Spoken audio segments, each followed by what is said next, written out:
ठीक है, क्योंकि अभी पूरा बेयर एक्ट वाला पार्ट ही हम लोग पढ़ रहे हैं, तो एक बार आप लोग देख लीजिए, थोड़ा सा रिकॉल कर लीजिए। डेफिनेशन ऑफ कोड हम लोगों ने यहाँ पर ये जो आपका एग्जीक्यूशन वाला पार्ट है सेक्शन वाइज अभी हम लोगों को पढ़ना है, क्योंकि आप लोगों को ये सिर्फ पता होना चाहिए कि एग्जीक्यूशन वाले पार्ट में सेक्शंस का क्या रोल है ना। ऑर्डर 21 एग्जीक्यूशन को पूरा का पूरा कोरिलेट करता है, पूरा प्रोसीजर उसमें बताया गया है वी नो, बट यहाँ पर 36 से जो सेक्शंस हैं उनका क्या रोल है यहाँ पर। जब उसे आप पढ़ लोगे एक बार, थोड़ा सा भी आप उसे अगर स्टडी करते हो तो आपका ऑर्डर 21 आपके लिए इजी हो जाता है ना। तो 37 हमने जैसे पढ़ा, definition of code which pass a degree, तो कौन सा कोड होगा, ये मानकर हम चले कौन सा जिसने की डिग्री दिया है, एग्जीक्यूशन लगभग वहीं लगाया जाएगा, बट जरूरी नहीं है, डिपेंड करता है कि प्रॉपर्टी कहाँ की है। Code by which decree may be executed, तो यहाँ पर क्लियरली है a decree may be executed either by the court which passed it, या तो जिसने उसे पारित किया है, और by the court to which it is sent for execution, है ना।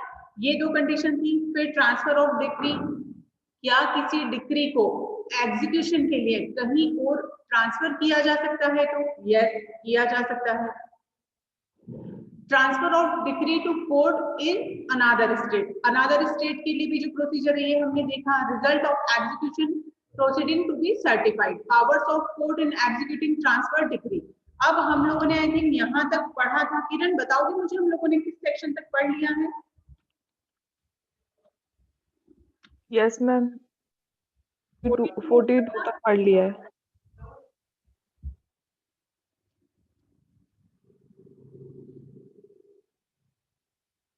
फोर्टी टू हम पढ़ चुके हैं क्या Kiran? Yes ma'am, yes ma'am.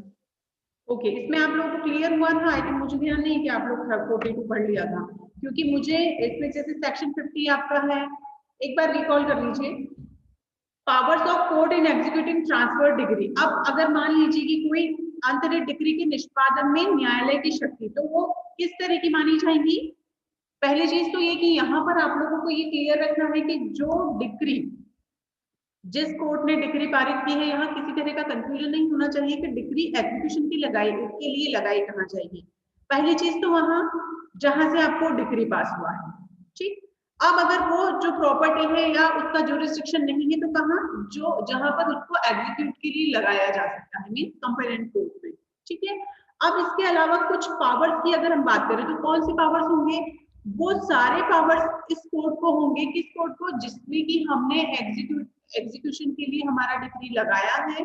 जिस तरह से अगर वो खुद उस डिग्री को पास करता तो उस कोर्ट के पास जिस तरह के पावर्स होते, यहाँ पर वो सारे पावर्स हैं। अब जैसे कैसे ए हम देखें तो 39, अभी इसका ए आप लोग देखें, power to send degree for execution to another court under section 39।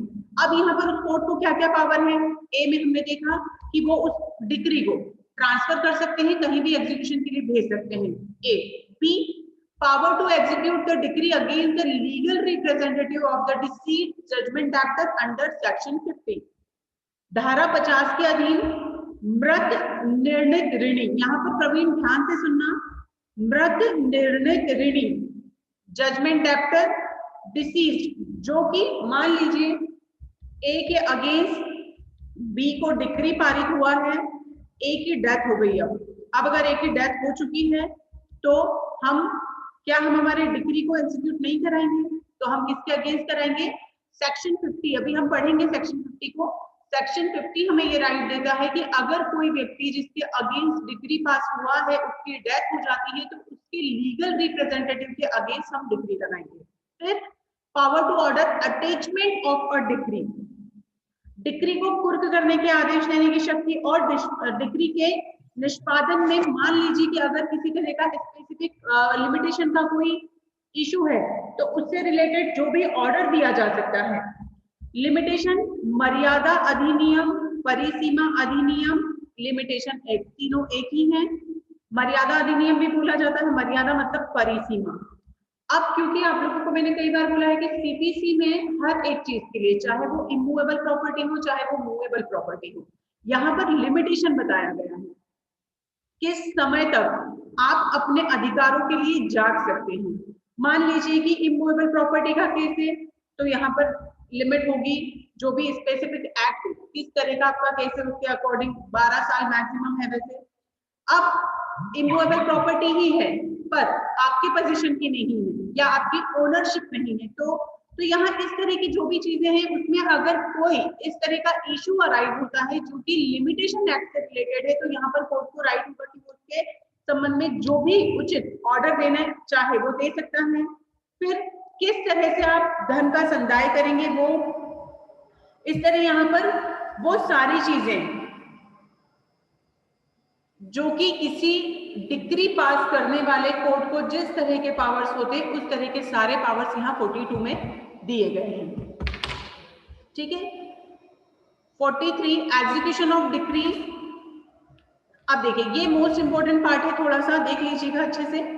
Execution of decrees passed by civil court in places to which this court does not extend. अब मान लीजिए कि कोई ऐसी जगह है जहां पर आपकी सीपीसी एप्लीकेबल नहीं है पर उसका एग्जीक्यूशन उसी एरिया में करना है, तो क्या होगा उस कंडीशन में आपकी जो गवर्नमेंट होगी, आपकी गवर्नमेंट जो भी यदि कोई डिक्री किसी ऐसे सिविल न्यायालय द्वारा पारित की गई है जो भारत के किसी ऐसे भाग में है जहां पर ये आपका सीपीसी एप्लीकेबल नहीं होता है, तो वहां पर सेंट्रल गवर्नमेंट को राइट होगा और उनकी परमिशन से इस तरह का एग्जीक्यूशन एप्लीकेबल किया जाएगा। सेम कंडीशन है execution of decrease passed by renew courts in place to which this court does not extend। Same condition यहाँ पर भी एप्लीकेबल होगी। क्या है इसमें, जिन स्थानों पर इस संहिता का विस्तार नहीं है वहां के राजस्व न्यायालय द्वारा पारित डिक्रियों का निष्पादन, इसमें स्टेट गवर्नमेंट जिस तरह का ऑर्डर देगी उस तरह से एप्लीकेबल होगा। फिर execution of decrease outside of India, ये तीनों सेक्शंस आप लोग याद रखेंगे अच्छे से। अब क्या कोई ऐसी प्रॉपर्टी है मान लीजिए जिसका execution outside of India means Bharat से बाहर, भारत के बाहर डिक्रियों का निष्पादन, तो क्या भारत के बाहर डिक्रियों का निष्पादन किया जा सकता है, तो वी कैन से यस। यहां पर ये मान लिया जाएगा जैसे कि देखिए इसे सुनना एक बार प्रवीण, पूर्वगामी धाराओं, यहाँ पर थोड़ी हिंदी इसकी क्लिष्ट है इसलिए हिंदी स्पेसिफिक सुन लीजिए। भारत के बाहर डिक्रियों का निष्पादन इस भाग की पूर्वगामी धाराओं में जो में से उतनी धाराओं का जितनी न्यायालय को किसी अन्य न्यायालय में निष्पादन के लिए डिक्री भेजने के लिए सशक्त करती है। पूर्वगामी धाराएं कौन सी, जो ऊपर बताई गई हैं, जो कि हमने ऊपर देखा जहां पर कि उस पर्टिकुलर सेक्शन में उस कोर्ट को एग्जीक्यूशन का राइट दिया गया है, यह मान लिया जाएगा कि वह किसी न्यायालय किसी राज्य के न्यायालय को केंद्रीय सरकार के द्वारा प्राधिकृत द्वारा भारत के बाहर स्थापित किसी न्यायालय में निष्पादन की डिक्री भेजने के लिए सशक्त करती है। So much of the foregoing section of this part as empowers a court to send a decree for execution to another court shall be construed as empowering a court in any state to send a decree for execution to any court established by the authority of the central government outside India, to which the state government has by notification in the official gazetted declared this section to apply। यहाँ पर procedure समझ में आया कि यहाँ पर हमारे राजपत्र जो गजेटेड ऑफिशियल गजेटेड नोटिफिकेशन निकाला जाएगा और उसके बाद इसे एप्लीकेबल माना जाएगा। यहाँ तक किसी को कोई प्रॉब्लम है? चलिए नेक्स्ट, किसी को भी प्रॉब्लम हो बीच में आप लोग बोल सकते हैं कि यहाँ पर पर्टिकुलर सेक्शन समझ में नहीं आया। देखिए ये 3 सेक्शन इसलिए बहुत जरूरी है समझना, जिसमें कि हमने देखा कि मान लीजिए कि कोई ऐसा निष्पादन किया जाना है या किसी इस तरह का एग्जीक्यूशन किया जाना है जिसमें कि हमारे पास कोई ऐसी जगह पर प्रॉपर्टी है या एग्जीक्यूशन ऐसी जगह पर लगाया जाएगा जहां पर सीपीसी एप्लीकेबल नहीं है, तो 3 कंडीशन हुई यहाँ पर। पहली तो ये कि कोई ऐसा प्लेस है जहां पर सीपीसी एप्लीकेबल नहीं है, सेकंड जहां पर रेवेन्यू कोर्ट में इस तरह का एग्जीक्यूशन किया जाना है, और third outside of India, Bharat से बाहर। तो इन तीनों कंडीशन में क्या होगा, यहाँ पर सेंट्रल गवर्नमेंट और स्टेट गवर्नमेंट का मेन रोल प्ले होगा, है ना।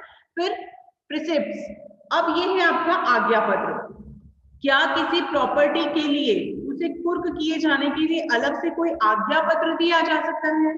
तो यस, यहाँ पर अगर कोई जब भी किसी डिक्री पारित करने वाले न्यायालय डिक्रीदार के आवेदन पर, अब देखिए यहाँ पर मेन चीज स्पेसिफिक मेंशन कर दी गई है कि upon the application of the degree holder, जब तक डिग्री होल्डर इस तरह का एप्लीकेशन नहीं देता है तब तक कोर्ट खुद से नहीं कर रहा है.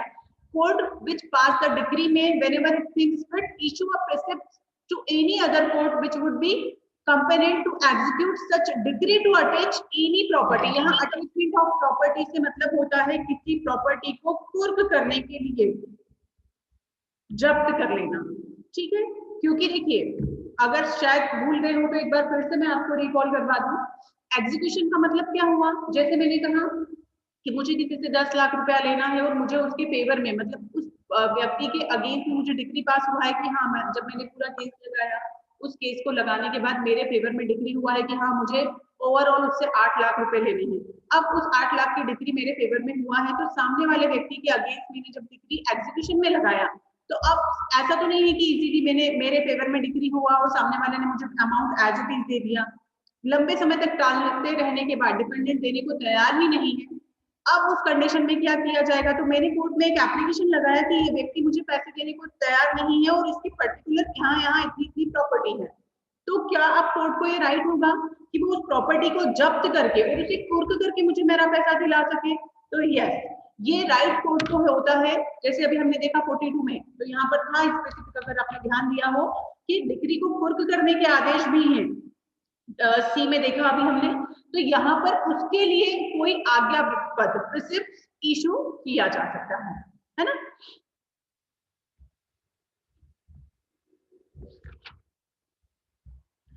अब कुछ ऐसी चीजें question to be determined by court executing degree.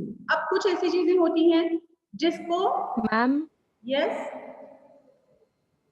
Ma'am हर डिग्री को एग्जीक्यूट करने के लिए पहले एप्लीकेशन लगानी जरूरी होती है या फिर कुछ ऐसा भी होता है? जैसे आपने ये वाला जो बताया अभी जो एग्जांपल दिया उसमें ये था कि वो डिग्री एग्जीक्यूट नहीं कर रहा था, जो जजमेंट डेटर था वो, इस वजह से उसने एप्लीकेशन फाइल की. बट ऐसा हर केस में जरूरी है कि एप्लीकेशन. हाँ, अब जैसे क्या होता है, देखो एक मैं तुम्हें एक टेंडेंसी बताती हूँ. क्या होता है, जैसे कि कुछ लोगों को उस चीज के लिए हैबिचुअल होते हैं. देखना कभी सिविल कोर्ट में कई लोगों का एक रूटीन होता है, जैसे कि फाइनेंशियल होते ही सुना होगा कि लोग पैसा फाइनेंस करते ही लोगों को, है ना, तो वो लोग ब्याज पर पैसा देते हैं. तो उन लोगों के लिए एक रूटीन हो गया है कि आपने किसी का पैसा लिया, आपने नहीं लौटाया, आपके पास 10 केस चल रहे हैं, आपको कोई फर्क नहीं पड़ रहा है. कुछ लोग ऐसे होते हैं जिन्हें की कोर्ट कचहरी के नाम से ही डर लगा, आपको एक नोटिस भी गया और आप टेंशन में आ गए और आपने अगले का पैसा दे दिया. अब जो सेकंड कैटेगरी है या कुछ दबंग टाइप के लोग हैं, उन्हें कोर्ट कचहरी का भी कोई फर्क नहीं पड़ रहा है. अब उस कंडीशन में आप क्या करोगे, या फिर उनका बिजनेस ही है ये मान लो. अब ये जो टेंडेंसी है ना कोर्ट वाली, ये टेंडेंसी एक्चुअली में होता है कि अब अगर मान लीजिए कि किसी ने तो आपका नॉर्मल सा आपने एक नोटिस दिया, आपको डिग्री मिला और इवन आपको डिग्री हुआ उसी टाइम अगले ने कोर्ट में आकर ही पैसा दे दिया कि आपको एग्जीक्यूशन में जाने की जरूरत ही नहीं पड़ रही, आपका जजमेंट आया था अभी हम 21 के पहले तक थे. ठीक है श्रद्धा, जैसे कि हमने केस लगाया, मान लो कि 10 लाख रुपया मुझे लेना है, सामने वाले के अगेंस्ट मैंने केस लगाया, केस चला, मेरे फेवर में डिग्री हुआ. जिस दिन डिग्री हुआ उसी दिन डिपेंडेंट कोर्ट में पैसा लेकर आ गया और उसने बोला कि ये मैं आज ही आपको सारा अमाउंट दे दे रहा हूँ कोर्ट के सामने. हमने देखा था ना कि किस तरह से जो रिकवरी के केस होंगे उसमें पेमेंट किस तरह से होगा, तो या तो मनी ऑर्डर होगा या फिर आप कोर्ट में आके खुद ही दे दें. अब सामने वाला आया, कोर्ट में जाकर उसने 8 लाख रुपए दे दिए, सेटलमेंट हुआ. यहाँ पर उस डिग्री में या जजमेंट में वो चीज मेंशन कर दी गई कि जो भी डिस्प्यूट थे वो रिसॉल्व हो चुके हैं, अब इसका एग्जीक्यूशन नहीं लगाया जाएगा. क्यों? क्योंकि जिस चीज के लिए जो डिस्प्यूट था वो तो शॉर्ट आउट हो गया, सामने वाले ने अमाउंट दे दिया. अब बात यहाँ खत्म हो गई. ठीक, अब अगर मान लो कि यहाँ पैसा नहीं दिया गया तो अभी क्या होगा, नेक्स्ट अब हमारा क्या होगा कि हमारे पास डिग्री आ चुका है 10 लाख के लिए. अब डिग्री के लिए हमने ऑर्डर 21 में एप्लीकेशन लगाया. सबसे पहले तो हम ऑर्डर 21 में एप्लीकेशन लगाते हैं जिसे कि एग्जीक्यूशन का एप्लीकेशन कहा जाता है. उसमें हर एक चीज को प्रॉपर मेंशन किया जाता है कि पूरा केस जो आपका हुआ है, इवन उसकी समरी, उस समरी के साथ वो पूरा एग्जीक्यूशन में कितना अमाउंट है और किस किस तरह का है. तो जैसे मैंने बोला कि हमारा ट्रांजेक्शन 10 लाख का था प्लस 2 लाख इंटरेस्ट, उस सबकी एक लिस्ट बनती है, प्रॉपर उसका ड्राफ्टिंग होता है. उस ड्राफ्टिंग के साथ हमने उस एप्लीकेशन को फाइल किया.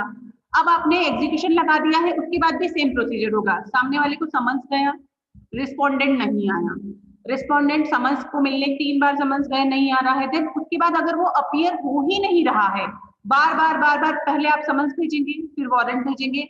वारंट अगर जाने के बाद भी वो नहीं मिलता है तो फिर आप संपत्ति को अटैच करने के लिए, कुर्की के लिए समन्स भेजेंगे।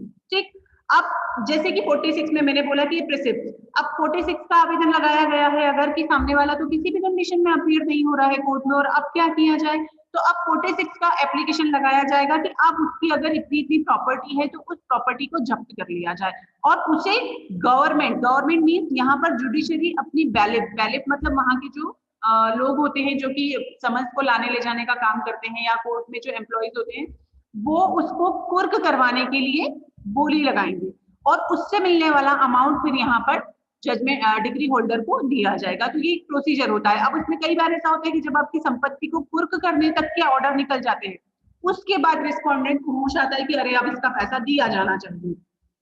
अगर वो दे देता है, कोर्ट में अपीयर होता है, और अगर वो मान लेता है कि हाँ इतना अमाउंट मुझे देना है तो ठीक है, अदरवाइज उसकी प्रॉपर्टी को कुर्क करके वो पैसा दिया जाएगा।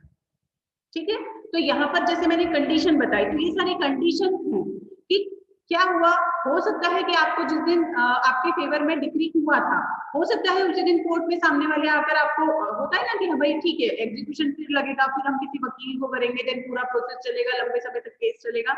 इससे अच्छा है कि आपका जो अमाउंट है वो कोर्ट में जिस दिन डिक्री हुआ है या जजमेंट हुआ है उसी दिन दे दिया जाए। अगर नहीं देने के मूड में है सामने वाला तो डेफिनेटली हम एग्जीक्यूशन में जाएंगे। तो एग्जीक्यूशन में भी कई सारी स्टेजेस हैं। अगर वो फर्स्ट जैसे कि हमारा हम लोगों ने देखी थी ना सारी अलग अलग प्रोसीडिंग आपने देखी है कि स्टेजेस हैं अलग अलग की, समन्स, देन प्रेसिडेंट का डिपेंडेंट का अपीयर होना, अपीयरेंस, नॉन अपीयरेंस, जितनी भी चीजें हमने देखी थी वो सेम प्रोसीजर आपका एग्जीक्यूशन में चलता है। पर कंडीशन कहाँ है कि अगर वो अपीयर ही नहीं होता है तो समन्स के बाद वारंट, वारंट के बाद अभी देखो आगे पढ़ोगे तो समझ में आएगा इवन जेल तक भेजा जा सकता है। ठीक है, समझ में आया श्रद्धा? Yes ma'am. तो यहाँ पर अब देखिए, अब हम कहा थे कि questions to be determined by the court executing degree. कुछ कौन कौन से क्वेश्चन हैं जिनके लिए एग्जीक्यूटिंग डिग्री या जो कोर्ट है वो उन क्वेश्चन को आंसर कर सकता है। तो कौन से होंगे, जो भी किसी भी तरह का डिस्प्यूट अराइज होता है तो उन डिस्प्यूट्स के लिए, डिस्प्यूट्स भी किस तरह के हो सकते हैं, अगर मान लीजिए देखिए इसमें सिर्फ 3 आप देखेंगे तो ही आपको क्लियर हो जाएगा। Where a question arises as to whether any person is or is not the representative of a party, such question shall for the purpose of the section be determined by the court. अब मैंने कहा कि मान लीजिए जो degree judgement doctor था उसकी death हो गई, अब उसके रिप्रेजेंटेटिव कौन होंगे। अब मैंने बना दिया है ए, बी और सी को। अब सी का ऐसा कहना है कि वो उसका लीगल रिप्रेजेंटेटिव नहीं है।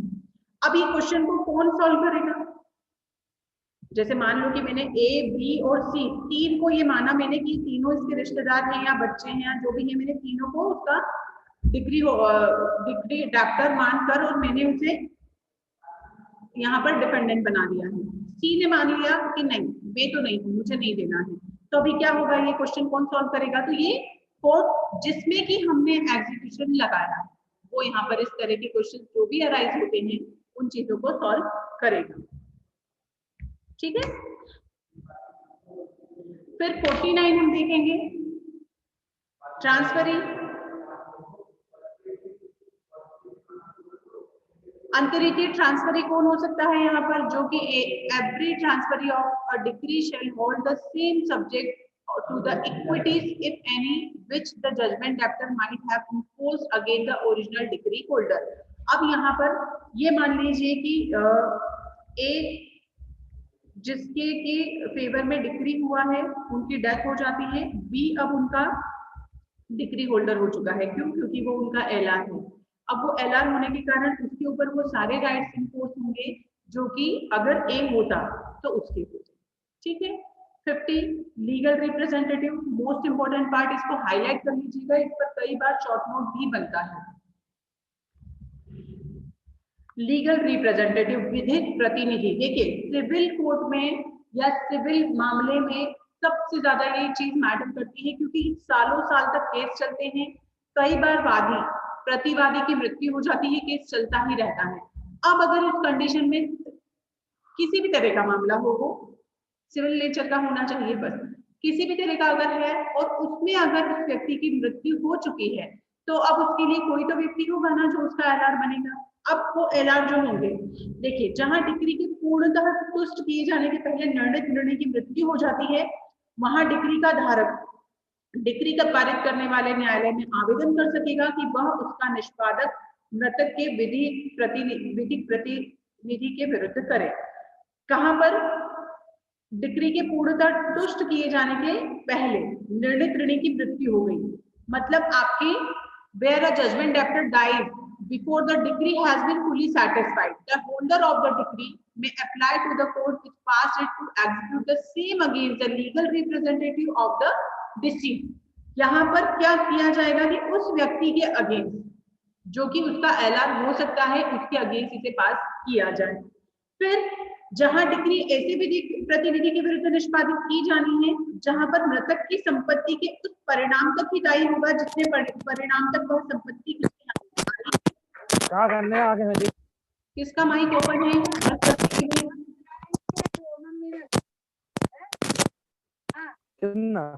मम्मी ने प्रफुल्ल अपना माइक बंद करो बेटा। प्रफुल्ल नामदेव,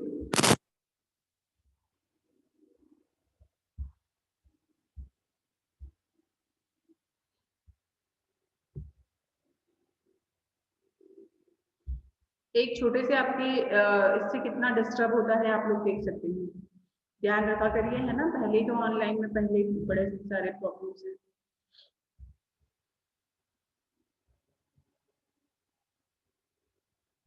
अब जहां पर where the decree is executed against such legal representative, he shall be liable only to the extent of the property of the deceased which has come to his hand and has not been duly disposed of, and for the purpose of ascertaining such liabilities, the court executing the decree may of its own mention or not the application of the decree holder compels legal representative to produce such accounts as it thinks fit. जहां पर विधिक प्रतिनिधि, अब मान लीजिए कि एलआरस के against में डिक्री एग्जीक्यूट की जानी है, वहां पर सिर्फ उतनी प्रॉपर्टी तक जितना कि वो लायबल है, जितना कि उसके हैंड में है, उतने तक के लिए हम कर सकते हैं, उससे ज्यादा तक के लिए नहीं। जैसे मान लीजिए कि जो डिसीज है, जो जिसकी डेथ हो चुकी है और जिस व्यक्ति का वो लीगल रिप्रेजेंटेटिव है, उसके पास सिर्फ कुछ अमाउंट ही है जो कि जिसका कि वो एलआर डिक्लेयर किया जा सकता है, तो यहाँ पर उसके ऊपर उतने अमाउंट तक का ही आप एग्जीक्यूशन लगा सकते हैं, उससे ज्यादा का नहीं। और ये कंडीशन होती है, जैसे कि एक ए नाम के व्यक्ति की डेथ हो गई, उसका एक 100 बाय 100 का घर है जिसकी के ऊपर एग्जीक्यूशन लगाना है, पर उस 100 बाय 100 के घर में 4 हिस्से हैं। अब मान लीजिए कि 4 में से हमने बी के ऊपर एग्जीक्यूशन लगाया, तो बी के पास कितना परसेंट है उस घर का? 25%। फिर सी के पास 25% और इसी तरह डी और ई के पास 25%। अब अगर मान लो कि हम ये चाहें कि पूरा का पूरा एग्जीक्यूशन हम सिर्फ सी पर लगा दें, तो क्या ये पॉसिबल होगा? नहीं। क्यों? क्योंकि उसके पास तो सिर्फ 25% है उस चीज का, तो यहाँ उसके ऊपर सिर्फ इतने तक का लगाया जा सकता है। ठीक है, तो यहाँ ये भी बहुत मैटर करता है। अब है आपका 51,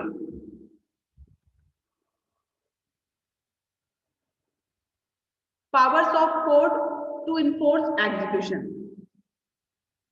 देखिए मेन चीज जो कि आपकी 21 में, ऑर्डर 21 में हमको बहुत वास्ट पढ़नी है, विद प्रोसीजर पढ़नी है। यहाँ पर उसका समरी दिया हुआ है, मींस एक जनरल इंफॉर्मेशन दिया हुआ है।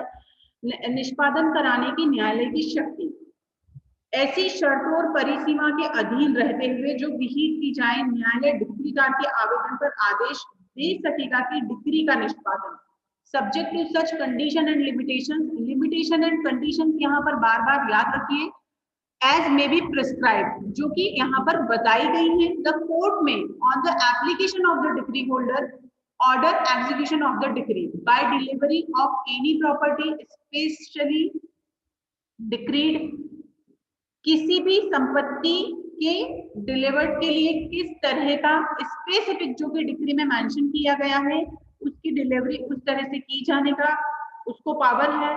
फिर किसी संपत्ति की कुर्की और विक्रय द्वारा या उसकी कुर्की के बिना विक्रय द्वारा किया जाए, बाय अटैचमेंट एंड सेल और by the sale without attachment of any property.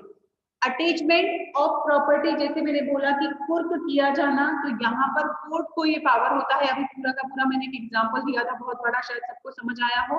तो यहाँ पर वो जो कंडीशन है जिसमें कि आपकी प्रॉपर्टी अटैच की जाती है देन सेल की जाती है। समटाइम्स जरूरी नहीं कि उसे अटैच किया जाए, डायरेक्ट आप उसे बेच सकते हैं और उसके द्वारा भी आप प्रॉपर्टी को बेचने के बाद जो अमाउंट है उससे आप डिक्री होल्डर को उसका अमाउंट दिलवा सकते हैं। यहाँ पर कोर्ट को ये पावर होता है। फिर जहां पर देखिए, अब यहाँ और देखिएगा, by arrest and detention in prison for such period not existing the period specified in section 58 where arrest and detention is permissible under that section. अभी यहाँ पर डिटेल अभी हम आगे पढ़ेंगे कि कितने तरह का सिविल में, शायद अभी तक आप लोगों को पता होना हो, सिविल में भी गिरफ्तारी होती है, डिटेंशन होता है, ठीक है, पर उसके लिए कंडीशंस हैं और वो कंडीशंस स्पेसिफिक 55 में बताई गई हैं। वो वाला भी आप हाईलाइट करिएगा। 55 सेक्शन सभी को पढ़ना है, उस पर भी कई बार शॉर्ट नोट बनता है। और 58 भी उसी से रिलेटेड एक मेजर है आपका, 59 भी है, अभी बढ़ेंगे हम लोग वैसे भी। तो यहाँ पर अरेस्ट को लेकर जो भी सेक्शंस बताए गए हैं वो, and most important part, receiver की नियुक्ति द्वारा किया जाना, बाय अपॉइंटिंग अ रिसीवर।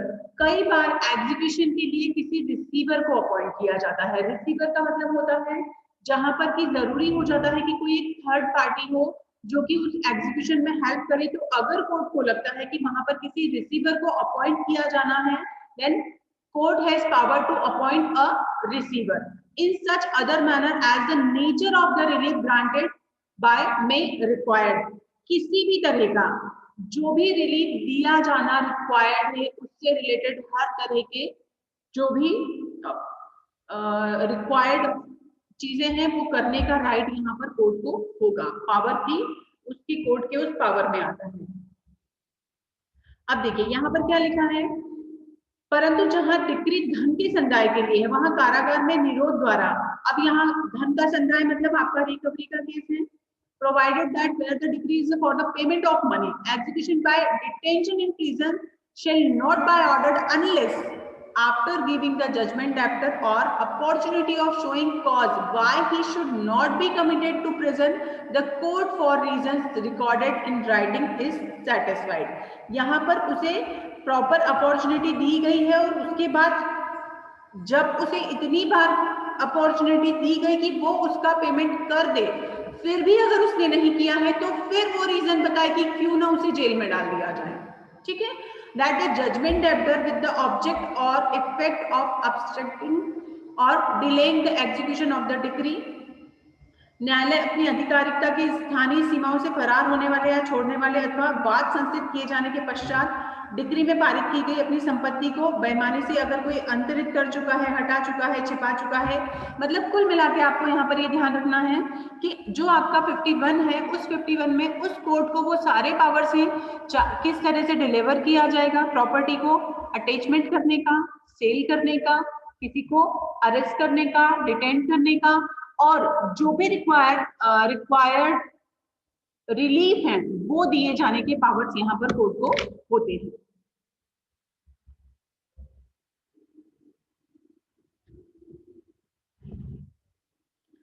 फिर है 52 enforcement of decree against legal representative. देखिए, जहां किसी मृत व्यक्ति के विधिक प्रतिनिधि के रूप में किसी पक्षकार के विरुद्ध कोई डिक्री पारित की गई है और डिक्री मृतक की संपत्ति में धन संग्रहित किए जाने के लिए वहां ऐसी किसी भी संपत्ति की कुर्की और विक्रेता द्वारा निष्पादित की जा सकेगी। यहाँ पर एक चीज मैं आपको क्लियर कर दूं कि जब किसी व्यक्ति की मृत्यु हो जाती है तो उस कंडीशन में जो भी डिक्री दी गई है उसको उसके लीगल रिप्रेजेंटेटिव के अगेंस्ट इन्फोर्स करवाया जा सकता है और इन्फोर्समेंट उसी तरह का होगा जिस तरह का रिक्वायर्ड है। रिक्वायर्ड मीन्स कि जो भी डिक्री में दिया गया है, जो भी कंडीशन, जैसे कि एलआर्स है, अगर एलआर्स उस चीज को मानने से इनकार करते हैं तो अभी 51 में जितनी भी चीजें हमने देखी, जो भी पावर्स हमने देखे, ये सारे के सारे पावर्स वहां भी एप्लीकेबल किए जा सकते हैं। क्यों? क्योंकि यहाँ पर लीगल रिप्रेजेंटेटिव्स वही रोल प्ले करेंगे अगर वो डिसीज्ड होता और वो करता। तो यहाँ पर सिंपली आपको ये चीज समझनी है। देन 53 लायबिलिटी ऑफ एनसेल्टर्ड प्रॉपर्टी, जहां पर कि आपकी पैतृक संपत्ति का दायित्व है, वहां पर पुत्र या अन्य वंशज के हाथ में ऐसी संपत्ति के बारे में जो मृत पूर्वज के ऐसे ऋण चुकाने के लिए हिंदू विधि के अधीन दायी है। यहाँ पर आपका कौन सा एप्लीकेबल होता है? हिंदू लॉ, जिसके लिए डिग्री पारित की जा चुकी है। धारा 50 और 52 के प्रयोजन के लिए समझा जाएगा कि वह मृतक की ऐसी संपत्ति है जो उसके विधिक प्रतिनिधि के रूप में पुत्र या अन्य वंशज के हाथ में आई है। अब अगर मान लीजिए कि कोई पैतृक संपत्ति है तो क्या उसके अगेंस्ट एलआर को खड़ा किया जा सकता है? तो डेफिनेटली किया जा सकता है, क्योंकि अगर हिंदू लॉ में स्पेसिफिक ये वाला सेक्शन एप्लीकेबल होगा कि अगर हिंदू विधि में ये मेंशन किया गया है कि वह पैतृक संपत्ति है, तो यहाँ पर डिसीज के हायर्स और सक्सेसर होने के कारण उनके ऊपर भी उसी तरह से वो चीज एप्लीकेबल होगी, जो कि अगर उनके जो भी डिग्री डॉक्टर होगा उसके ऊपर होगी। फिर पार्टीशन ऑफ एसेट्स और सेपरेशन ऑफ शेयर, यहाँ पर भी सेम चीज है, जहां डिग्री किसी ऐसी अविभक्त संपदा के संबंध में है जिस पर सरकार को दी जाने के लिए राजस्व निर्धारित है, या ऐसी संपदा के अंश के पृथक कब्जे के लिए महासंपदा का विभाजन या अंश का पृथक्करण कलेक्टर या कलेक्टर के किसी राजपत्रित अधीनस्थ जिससे उसे निमित्त प्रतियुक्त किया गया है, संपदाओं के विभाजन या अंशों के पृथक कब्जे से संबंधित तत्समय प्रवृत्त विधि के अनुसार किया जाएगा। I will repeat, where the decree is for the partition, okay, or an undivided assets to the payment of the revenue to the government. अब अगर इस तरह की कोई कंडीशन है जहां पर की कोई पार्टीशन विभाजन से संबंधित है, उस कंडीशन में यहाँ पर कलेक्टर और कोई और एनी गजेटेड सब ऑर्डिनेट ऑफ द कलेक्टर उसमें इन्वॉल्व होकर उस चीज के लिए जो भी क्लियरली स्पेसिफिक ऑर्डर किए जाने होंगे उस तरह के ऑर्डर करेगा, और उन चीजों के जो भी कलेक्टर उसमें अगर इन चीजों को क्लियर करता है तो उसके हिसाब से फिर उसका एग्जीक्यूशन किया जाएगा। जैसे मैंने अभी एक एग्जांपल दिया था, याद हो तो, कि अगर कोई प्रॉपर्टी 100/100 का प्लॉट वाला की अगर उसमें 4 उसके बेटे हैं और अगर एक के हिस्से सिर्फ 25% आता है, तो यहाँ पर पार्टीशन वाला जो पार्ट है, क्योंकि पार्टीशन वाला सेपरेशन और पार्टीशन वाला जो प्रॉपर्टी अगर होगा तो उस पर किसी एक व्यक्ति के अगेंस्ट हम उस पूरा डिग्री डॉक्टर का अमाउंट उस अकेले व्यक्ति पर एग्जीक्यूशन के लिए नहीं लगा सकते। कल हम पढ़ेंगे अरेस्ट एंड डिटेंशन, ठीक है। यहाँ तक सभी को समझ में आया होगा, और अगर किसी को समझ नहीं आया है तो आप लोग प्लीज एक बार इसे अच्छे से रीड करिए, और अगर रीड करने के बाद भी समझ नहीं आया तो फिर कल के लेक्चर में पूछ लीजिए कि स्पेसिफिक कौन कौन से ऐसे सेक्शन हैं जो आपको समझ नहीं आए हैं, क्योंकि आज हमने जो पढ़े उनमें से कुछ आपके आईएमपी सेक्शन थे, इसीलिए सेक्शन हम लोग पढ़ रहे हैं, अदरवाइज आर्टिकल ऑर्डर 21 पढ़ के भी हम लोग खत्म करते हैं। पर ये सारे सेक्शन आपके नॉलेज के लिए बहुत जरूरी है कि आपको पता होना चाहिए कि इस तरह का प्रोसीजर है, एलआर्स कौन होते हैं, कितना अमाउंट उनके ऊपर एप्लीकेबल किया जा सकता है, अगर कहीं पर हमारा सीपीसी एप्लीकेबल नहीं है तो उस कंडीशन में कौन उसमें मेन रोल प्ले करेगा। तो ये सारी जो छोटी छोटी चीजें हैं ये आपके नॉलेज के लिए भी जरूरी है, और इन सारे सेक्शंस को आपको पढ़ना है, ठीक है। सभी लोग कल ये सारे सेक्शन पढ़कर आइए, जिसको भी प्रॉब्लम हो आप शुरू के 5 मिनट में सारे सेक्शन तो डाउट आप क्लियर कर सकते हैं, ओके। आज बीए के स्टूडेंट्स 2:40 पर पॉलिटिकल साइंस का लेक्चर होगा, ठीक है। Okay, ma'am. Thank you.